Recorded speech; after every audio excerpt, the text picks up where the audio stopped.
क्या तुमने भी कभी ये नोटिस किया है, क्लास में एक अजीब सी खामोशी छा जाती है जब टीचर अचानक सवाल पूछता है। कुछ स्टूडेंट्स कॉन्फिडेंट होकर हाथ उठाते हैं, जवाब देते हैं, लेकिन तुम क्या करते हो? तुम बस कुर्सी पर बैठे बैठे नजरें झुका लेते हो। तुम अपनी नजर चुराते हो, जैसे टीचर तुम्हें देख ना ले और कहीं तुम्हें खड़ा करके ना पूछ ले, देखो बाबू इस चीज को समझो, तुम कोई बहुत बड़े अमीर घर से नहीं हो, ना ही तुम्हारे पिताजी महीने के लाखों कमा रहे हैं। एक बार उनसे जाकर पूछो तो सही, उनकी सारी उम्मीदें तुम पर लगी हैं, उन्होंने अपनी पूरी जिंदगी तुम्हारा करियर बनाने में लगा दी है और तुम क्या कर रहे हो? तुम सिर्फ अपनी जिंदगी बर्बाद नहीं कर रहे हो, तुम अपने माँ बाप के उन सभी सपनों को मिट्टी में मिला रहे हो जिन सपनों के लिए उन्होंने अपनी पूरी जिंदगी दांव लगा दी।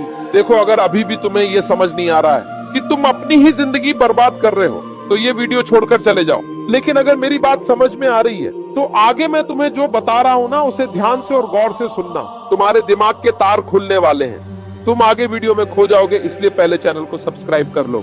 अरुण 24 साल का था, कॉलेज से ग्रेजुएट हुए 2 साल हो गए थे, लेकिन उसकी जेब अब भी खाली थी। शहर में उसने सैकड़ों कंपनियों में रिज्यूमे भेजा, दर्जनों इंटरव्यू दिए, लेकिन हर जगह से वही जवाब आया, हम आपको कॉल करेंगे, और वह कॉल कभी नहीं आया।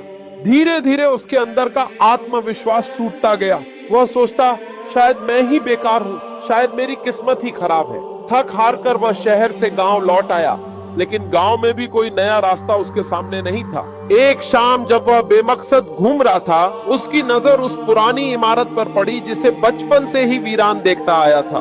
गांव की पुरानी लाइब्रेरी, बरसों से वहां कोई नहीं गया था। जिज्ञासा से उसने दरवाजा खोला।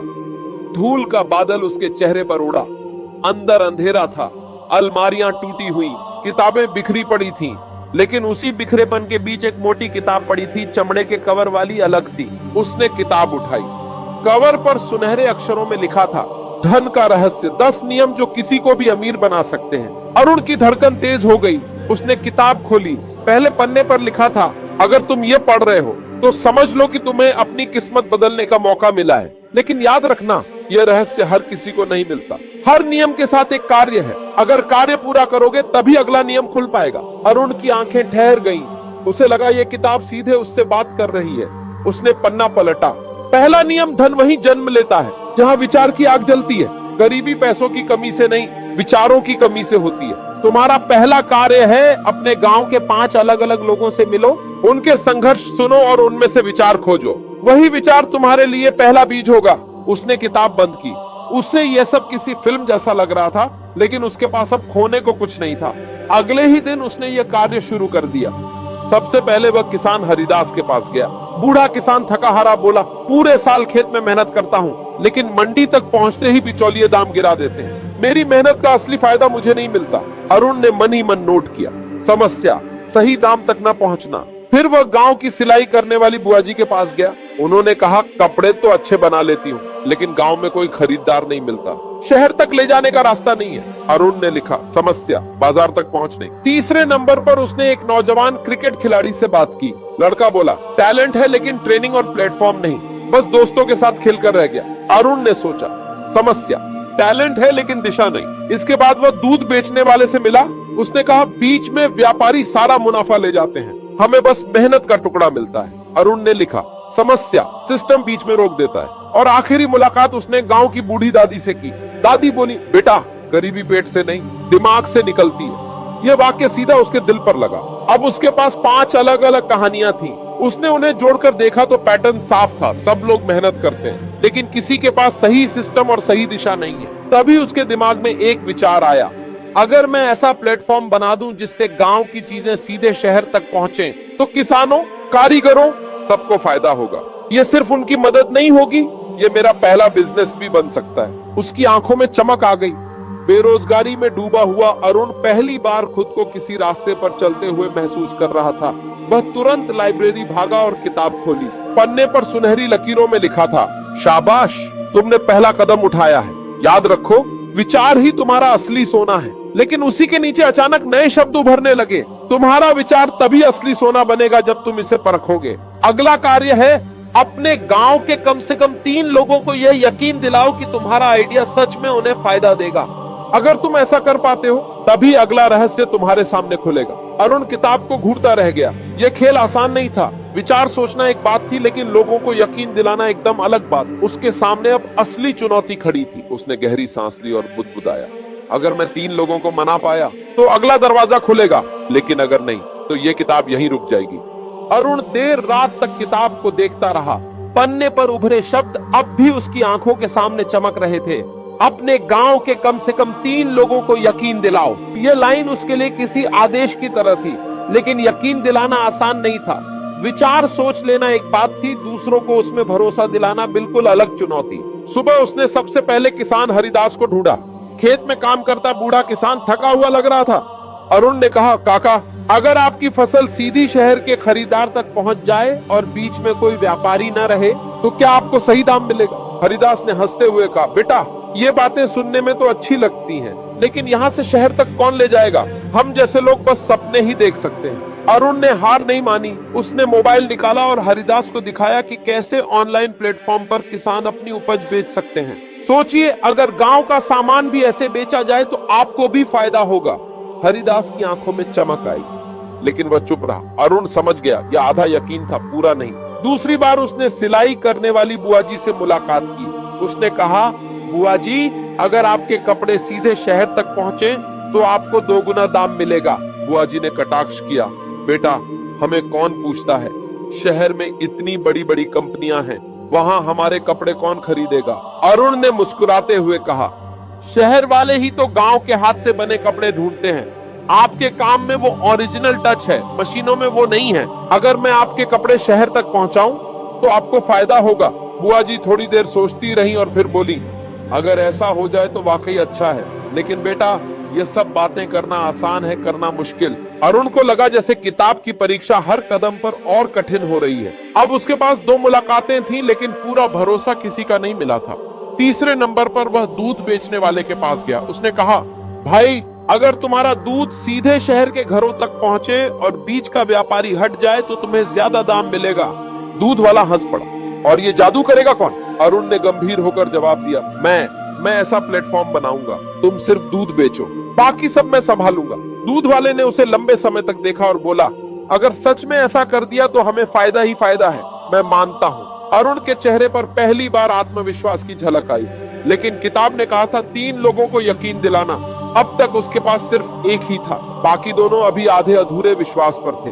उन्हें शहर के एक ऑनलाइन खरीदार से फोन पर बात करवाई। खरीदार ने साफ कहा कि वह किसानों से सीधे माल खरीदने को तैयार है। यह सुनकर हरिदास ने धीरे से कहा, अगर सच में ऐसा हो सकता है तो बेटा, मैं तेरे साथ हूँ। ये दूसरा भरोसा था। अब बची थी सिलाई करने वाली बुआ जी। अरुण ने शहर में पढ़ने वाली अपनी एक दोस्त को फोन लगाया और उससे कहा कि वह बुआ जी के बनाए कपड़े सोशल मीडिया पर पोस्ट करे। कुछ ही घंटों में कपड़ों पर लाइक्स और कमेंट्स आ गए। बुआ जी ने खुद स्क्रीन पर देखा कि लोग लिख रहे हैं, कितना खूबसूरत काम है। बुआ जी की आंखों में पानी आ गया। उन्होंने अरुण का हाथ पकड़कर कहा, बेटा, अगर तुम सच में ये रास्ता बना सको तो हम सबकी जिंदगी बदल जाएगी। मैं मानती हूँ। अरुण ने राहत की सांस ली। अब 3 लोग उसके साथ थे। किताब का पहला टास्क पूरा हुआ। वह दौड़कर फिर लाइब्रेरी पहुंचा, किताब खोली। पन्ने पर सुनहरी लकीरें फैल गईं। बहुत अच्छा, तुमने दूसरा कदम भी पूरा कर लिया।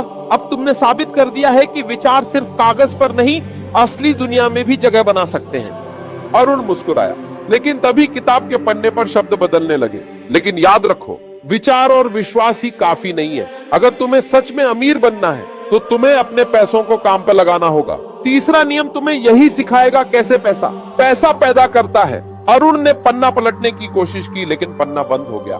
पन्ने पर सिर्फ एक लाइन बची थी। तीसरा नियम तब खुलेगा जब तुम अपने पास मौजूद थोड़े से पैसों को पहली बार निवेश करने की हिम्मत करोगे। अरुण की आंखें फैल गईं। उसके पास थोड़े बहुत ही पैसे थे। अब सवाल यह था, क्या वह सच में उन्हें दांव पर लगाएगा? अरुण सारी रात किताब के उस पन्ने को घूरता रहा। शब्द साफ साफ लिखे थे। तीसरा नियम तब खुलेगा जब तुम अपने पास मौजूद थोड़े से पैसों को पहली बार निवेश करने की हिम्मत करोगे। उसके मन में खौफ भी था और जिज्ञासा भी। अब तक उसने कभी कोई बड़ा रिस्क नहीं लिया था। थोड़े बहुत पैसे थे जो उसने छोटे मोटे काम करके बचाए थे, वही उसकी उम्मीद थे। अगर वे भी डूब गए तो? सुबह उसने मोबाइल खोला और स्टॉक मार्केट के बारे में पढ़ना शुरू किया। स्क्रीन पर चार्ट ऊपर नीचे हो रहे थे, लाल और हरे तीर चमक रहे थे। उसके दिमाग में सवाल घूम रहा था, क्या ये सच में पैसा बना सकते हैं या बस लोगों को डराने का खेल है? वह लाइब्रेरी वापस गया और किताब को खोला। पन्ने पर शब्द उभरे, निवेश डर का खेल है, डर तुम्हें रोकता है, लेकिन अमीर बनने वाले वही होते हैं जो डर पर काबू पा लेते हैं। याद रखो, पैसा मेहनत से बनता है, लेकिन असली अमीरी निवेश से आती है। अरुण ने गहरी सांस ली। उसी समय लाइब्रेरी में एक और लड़का आया, शहर से पढ़ाई करके लौटा था। नाम था राहुल। उसे देखकर अरुण ने कहा, तुम्हें स्टॉक मार्केट के बारे में कुछ पता है? राहुल हंस पड़ा, थोड़ा बहुत। लोग कहते हैं ये पैसा खा भी जाता है और बना भी देता है। तू क्यों पूछ रहा है? अरुण ने ईमानदारी से सब बताया, किताब, नियम और टास्क। राहुल ने गंभीर होकर कहा, अगर सच में ये किताब है तो इसे आजमाना चाहिए, लेकिन सुन, सबसे पहली सीख ये है, कभी भी अपनी पूरी जमा पूंजी मत लगाना। छोटा कदम उठा, तभी तुझे असली खेल समझ आएगा। शाम को अरुण ने हिम्मत करके अपने मोबाइल से ट्रेडिंग ऐप डाउनलोड किया। उसके पास मुश्किल से 5,000 रुपए थे। उसने सोचा, अगर ये भी खो गए तो क्या होगा, लेकिन उसी वक्त उसे किताब की लाइन याद आई, डर को तोड़ो वरना दरवाजा कभी नहीं खुलेगा। उसने रिसर्च करके एक छोटी कंपनी का शेयर खरीदा। स्क्रीन पर जब कंफर्मेशन आया तो उसका दिल धड़कने लगा, जैसे उसने कोई बड़ा अपराध कर दिया हो। लेकिन कुछ देर बाद स्क्रीन पर छोटा सा हरा निशान आया। उसके 5,000 अब 5,050 रुपए हो चुके थे। अरुण को ऐसा लगा जैसे पहली बार उसने सच में किताब के शब्दों को जी लिया हो। यह सिर्फ 50 रुपए का मुनाफा था, लेकिन उसके लिए यह किसी खजाने से कम नहीं था। कम। अगले दिन राहुल ने उसे समझाया, ये तो बस शुरुआत है। तू चाहे तो क्रिप्टो भी देख सकता है, लेकिन याद रख, यहाँ रिस्क ज्यादा है, गिर भी सकता है, उड़ भी सकता है। अरुण ने आधे मन से हाँ कहा। रात को उसने क्रिप्टो के चार्ट देखे। एक कॉइन ऊपर नीचे हो रहा था। उसने 100 रुपए का छोटा सा निवेश किया। अगले ही घंटे उसके 100 रुपए 120 हो गए। स्क्रीन पर चमकता हुआ बैलेंस देखकर उसकी आंखों में चमक आ गई। लेकिन जैसे ही उसने अगला पेज पलटा, किताब ने चेतावनी दी, लालच में अंधा मत हो जाना। बाजार खेल है, लेकिन खिलाड़ी वही जीतता है जो धैर्य रखता है। याद रख, सिर्फ पैसा कमाना ही जीत नहीं है, पैसा बचाना असली जीत है। अरुण ने किताब बंद की और सोचा, यह किताब हर कदम पर परीक्षा ले रही है। अब मैंने निवेश की पहली सीढ़ी तो चढ़ ली, लेकिन आगे क्या? जवाब अगले पन्ने पर लिखा था। बहुत अच्छा, तुमने तीसरा नियम सीख लिया है, लेकिन अब असली सवाल यह है, तुम अपने विचार और अपने निवेश को कैसे जोड़ोगे? चौथा नियम तब खुलेगा जब तुम साबित करोगे कि पैसा सिर्फ तुम्हारे लिए नहीं, बल्कि दूसरों के लिए भी काम कर सकता है। अरुण की आंखों में चमक आई। यह सिर्फ उसकी लड़ाई नहीं थी, अब गांव के लोग, उनके सपने और उनका भविष्य भी इससे जुड़ने वाला था। लेकिन ये कैसे होगा, ये रहस्य अभी बाकी था। अरुण देर रात तक अपने मोबाइल पर चार्ट्स देखता रहा। कभी स्टॉक्स हरे हो जाते, कभी लाल। उसने कुछ 100 रुपए कमाए भी और कुछ गंवाए भी, लेकिन अब उसके भीतर एक नई समझ आ रही थी, पैसा सिर्फ जेब में रखा हुआ कागज नहीं है, ये चलने वाली ताकत है। किताब सही कह रही थी, पैसा पैसा पैदा करता है। लेकिन अगला नियम कुछ और ही था। पन्ने पर लिखा था, अगर तू सच में अमीर बनना चाहता है तो याद रख, अमीरी सिर्फ अपने लिए पैसे जोड़ने का नाम नहीं है। असली अमीरी तब आती है जब तेरा पैसा दूसरों की जिंदगी बदलने लगे। चौथा नियम तभी खुलेगा जब तू अपने निवेश को गांव के काम से जोड़ेगा। अरुण की सांस अटक गई। अब यह खेल सिर्फ उसका नहीं था, इसका मतलब था उसे अपने पैसे को गांव के लिए लगाना होगा। सुबह उसने गांव का चक्कर लगाया। हर तरफ वही पुराना हाल। किसान अपनी उपज औने पौने दाम पर बेच रहे थे। महिलाएं हस्तकला बना रही थीं, लेकिन खरीदार नहीं था। दूध वाले दिन भर मेहनत करके भी बस गुजारा कर पा रहे थे। अरुण सोचने लगा, अगर मैंने इन सब के लिए कोई रास्ता निकाला तो, अगर मेरा निवेश इनकी मेहनत को बाजार से जोड़ दे तो। लेकिन कैसे, यही सवाल उसके दिमाग को तोड़ रहा था। शाम को वह राहुल के पास गया। यार, मैंने थोड़ा थोड़ा स्टॉक्स और क्रिप्टो में लगाया है, लेकिन किताब अब कह रही है कि पैसा दूसरों के लिए भी काम करना चाहिए। मतलब ये कि मुझे गांव को इसमें जोड़ना है। कैसे? राहुल ने गहरी सांस ली। देख, शहर के लोग ऑर्गेनिक और असली चीजों के पीछे भागते हैं। गांव के पास वही है, लेकिन समस्या है पहुंच। अगर तू अपने निवेश का कुछ हिस्सा लगाकर एक छोटा सा नेटवर्क बना दे, जिससे गांव का सामान शहर तक पहुंचे, तो ये सिर्फ बिजनेस नहीं होगा, ये एक मिशन होगा। अरुण की आंखों में चमक आई। उसे किताब का पन्ना याद आया। पैसा दूसरों की जिंदगी बदलने लगे, शायद यही रास्ता था। उस रात उसने एक नोटबुक में प्लान बनाया। 1, किसानों की फसल को सीधा ऑनलाइन प्लेटफॉर्म पर डालना। 2, सिलाई बुनाई करने वाली महिलाओं का काम सोशल मीडिया पर प्रमोट करना। 3, दूध वालों का नेटवर्क बनाना ताकि शहर में सीधे सप्लाई हो। लेकिन समस्या अभी भी थी, पैसा कहां से आएगा? उसके पास बस थोड़ी सी बचत और कुछ निवेश से कमाया हुआ पैसा था। किताब जैसे उसकी सोच पढ़ रही थी। उसने पन्ने पर नई लाइन उभारी। छोटा कदम उठाने से मत डर, तू बड़ा कदम तभी उठा पाएगा जब छोटे कदम का बोझ उठा लेगा। अरुण ने सोचा, ठीक है, शुरुआत छोटे से ही सही। अगले दिन उसने अपने शेयर से मिले थोड़े से मुनाफे को निकाला और गांव की 3 औरतों को दिया। आप लोग ये कपड़े सिलिए, मैं इन्हें शहर तक पहुंचाऊंगा। औरतें पहले तो हिचकी, बेटा ये पैसे अगर डूब गए तो?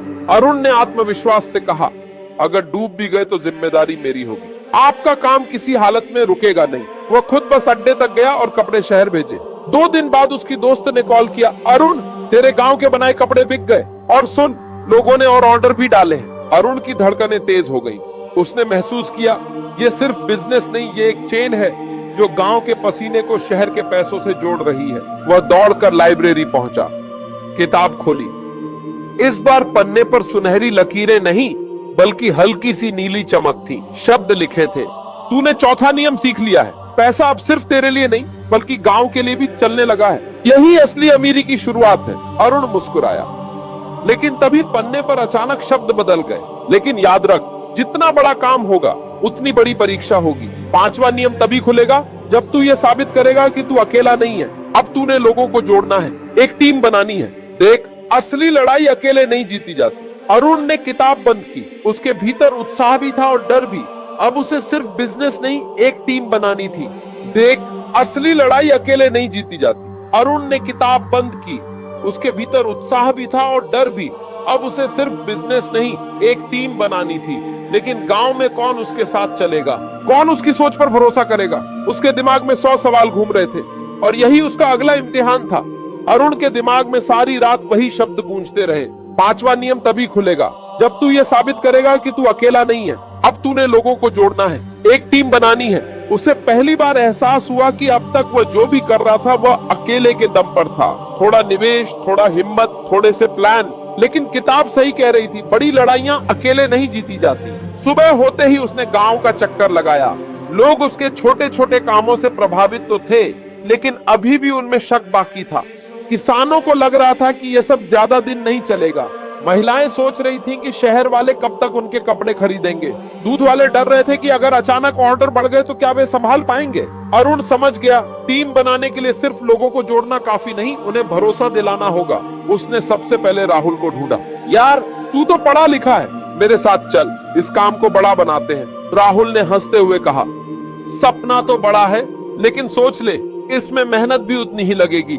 मैं तेरा साथ दूंगा, लेकिन शर्त यह है कि हम सब कुछ साफ साफ करेंगे, कोई झूठ, कोई लालच नहीं। अरुण ने तुरंत हामी भर दी।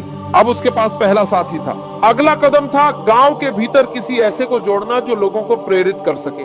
उसने हरिदास काका से बात की। काका, अगर आप आगे आएंगे तो बाकी किसान भी मुझ पर भरोसा करेंगे, मुझे आपकी जरूरत है। हरिदास ने थोड़ी देर चुप रहकर कहा, बेटा, उम्र ने मुझे कमजोर कर दिया है, लेकिन अनुभव अब भी मेरे पास है। अगर तू सच में ईमानदारी से ये करना चाहता है तो मैं तेरे साथ हूँ। ये दूसरा साथी था। अब बचा था कोई ऐसा जो पैसों और हिसाब किताब में तेज हो। अरुण ने सोचा और गांव के स्कूल के मास्टर जी को ढूंढा। मास्टर जी, मुझे किसी ऐसे इंसान की जरूरत है जो पैसों का हिसाब रख सके। मैं बिजनेस संभालूंगा, आप बैलेंस देखिए।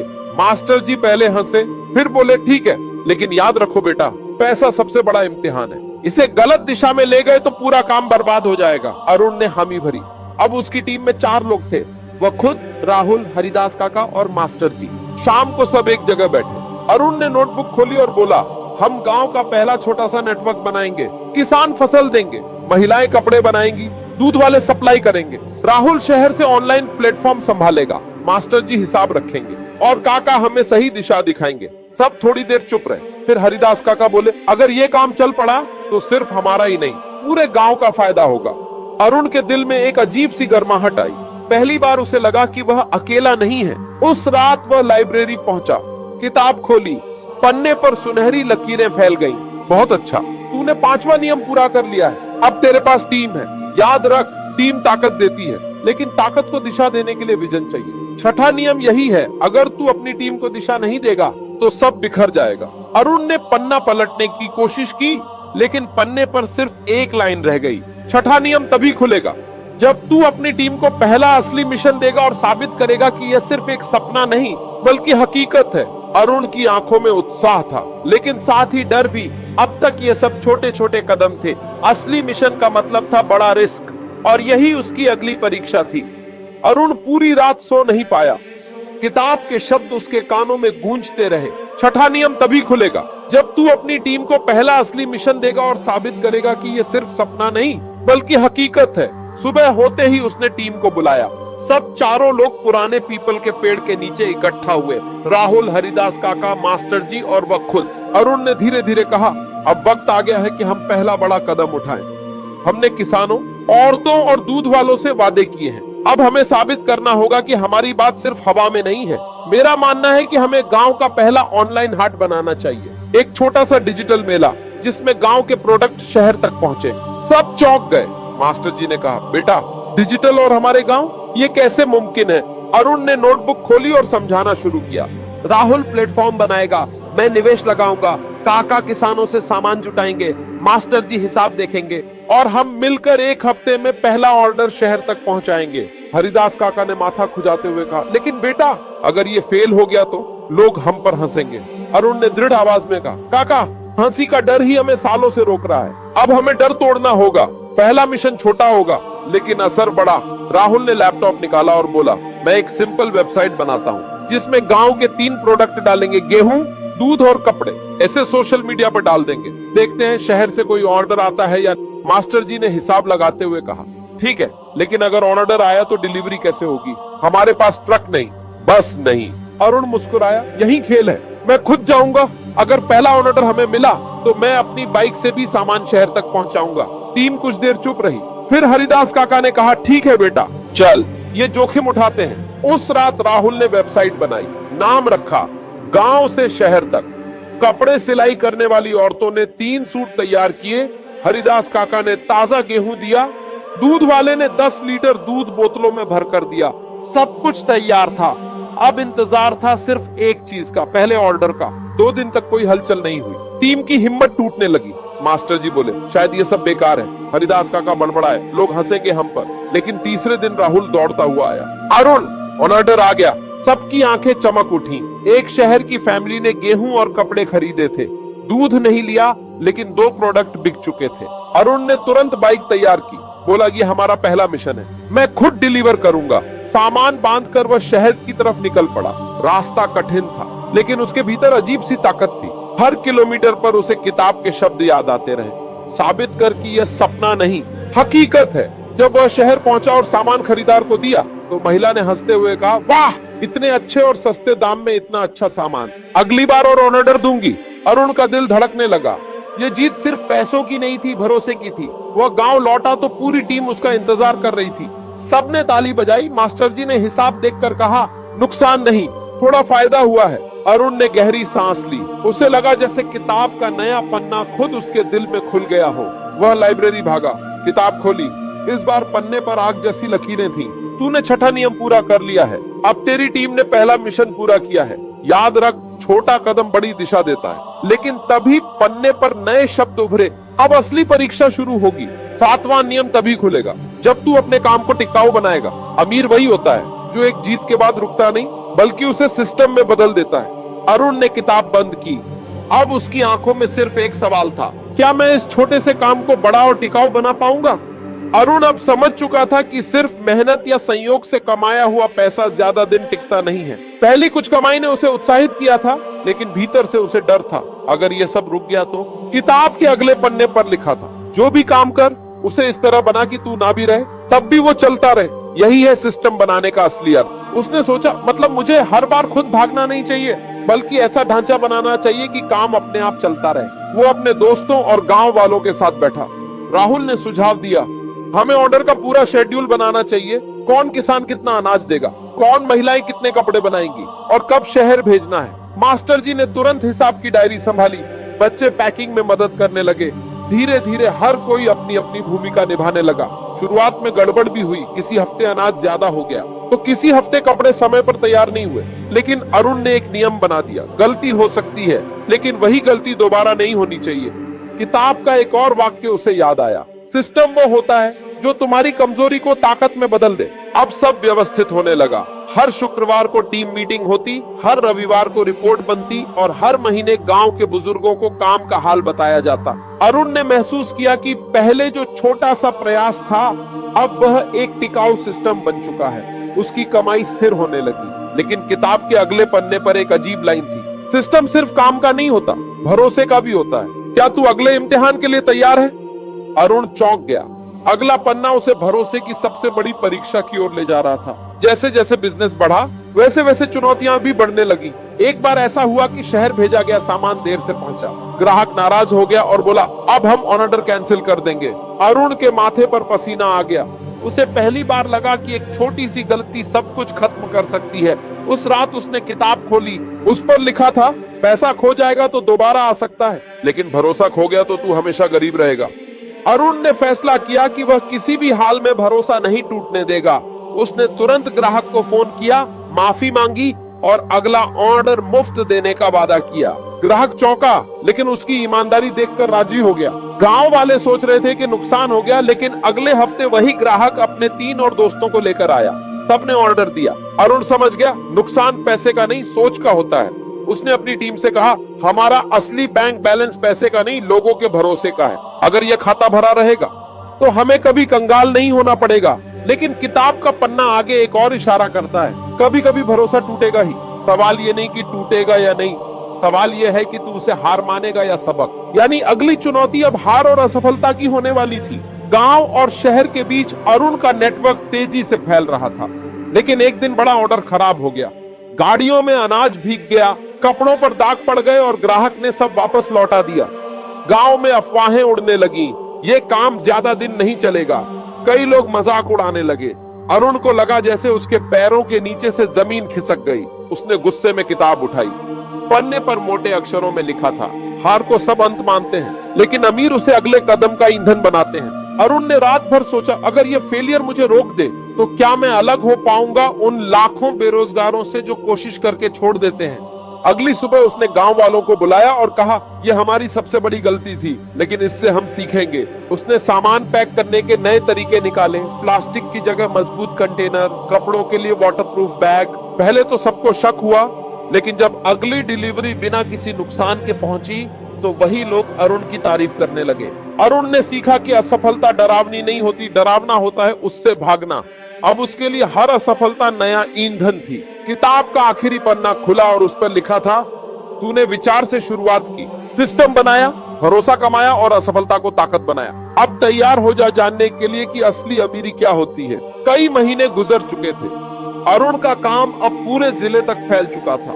किसान अच्छे दाम पा रहे थे, महिलाएं कपड़ों से अपनी कमाई कर रही थी, दूध वाले और कारीगर भी जुड़ चुके थे। गांव अब पहले जैसा नहीं रहा, हर घर में उम्मीद जग चुकी थी। बच्चे कहने लगे, हम भी बड़ा होकर बिजनेस करेंगे।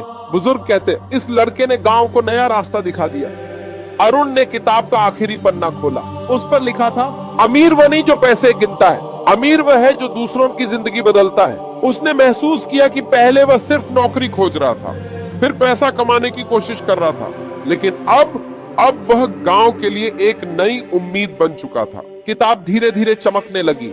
इस बार पन्ने काले नहीं, सुनहरे हो गए, जैसे उसने अपना असली जवाब पा लिया हो। अरुण मुस्कुराया और बोला, शुरुआत बेरोजगारी से हुई थी, लेकिन मंजिल दूसरों की जिंदगी रोशन करने में निकली। यही है असली अमीरी। गांव ताली बजा रहा था और कहीं दूर किताब की आवाज गूंज रही थी, कहानी खत्म नहीं हुई, ये तो बस शुरुआत है। अब तेरे हाथ में है कि तू सिर्फ अमीर बनेगा या अमीरी का कारण बनेगा। अरुण ने जब किताब का आखिरी पन्ना बंद किया तो उसके चेहरे पर वही सुकून था जिसकी तलाश वह सालों से कर रहा था। वह बेरोजगारी के अंधेरे से निकला और अब दूसरों के लिए रास्ता बन चुका था। कभी वह अकेला था लाइब्रेरी के उस धूल भरे कोने में किताब ढूंढता हुआ, और आज पूरा गांव उसकी किताब बन चुका था। हर चेहरा, हर किसान, हर औरत, हर बच्चा। असली अमीरी पैसों से नहीं बल्कि उन मुस्कानों से झलक रही थी जो उसने दूसरों की जिंदगी में लौटा दी थी। उसने गहरी सांस ली और सोचा, अगर मैंने उस रात हिम्मत हार दी होती, अगर उस किताब का पहला पन्ना न खोला होता, तो शायद आज भी मैं बस नौकरी की तलाश में भटक रहा होता। यह कहानी हमें यही सिखाती है, अमीरी का रास्ता हमेशा खुद से शुरू होता है, लेकिन वही खत्म नहीं होता। पैसा जरूरी है, पर पैसा कमाना ही मंजिल नहीं है, बल्कि दूसरों की जिंदगी में रोशनी फैलाना ही सबसे बड़ा इनाम है। और सबसे जरूरी बात, ज्ञान कभी व्यर्थ नहीं जाता, चाहे वह किताब से मिले या असफलता से, वही हमें अगले पड़ाव तक ले जाता है। अरुण की किताब खत्म हो चुकी थी, लेकिन असल जिंदगी की किताब अब शुरू हुई थी, और शायद यही किताब हर उस इंसान के हाथों में होनी चाहिए जो बेरोजगारी, डर और हार से घिरा हुआ है। क्योंकि अमीरी कोई मंजिल नहीं, बल्कि एक यात्रा है जहां हर कदम किसी और के लिए उम्मीद बन जाए।